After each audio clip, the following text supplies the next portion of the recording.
Dans cette séquence, nous allons définir ce que sont les intégrales généralisées ou impropres.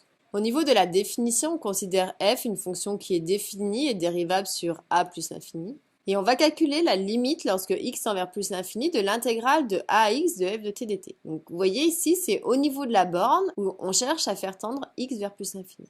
Si on tombe sur un nombre fini, que je vais appeler grand A, ça c'est un réel. Alors on va dire que l'intégrale, ici, elle converge. Ça c'est au niveau du vocabulaire.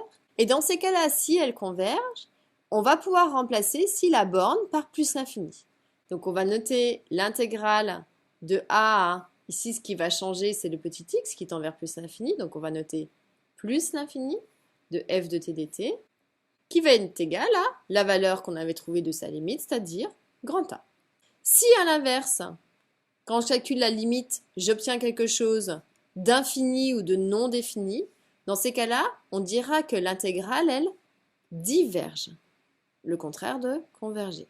Petite remarque, si on voudrait définir l'intégrale entre moins l'infini et b de f de t dt, donc si on s'inspire de ce qu'on a vu, au niveau de la définition, donc ce qui est infini, c'est la borne en bas, donc on va calculer la limite de l'intégrale de x à b, l'autre elle n'a pas à bouger, de f de t dt, et puis on va faire tendre ce petit x vers, on veut, moins l'infini.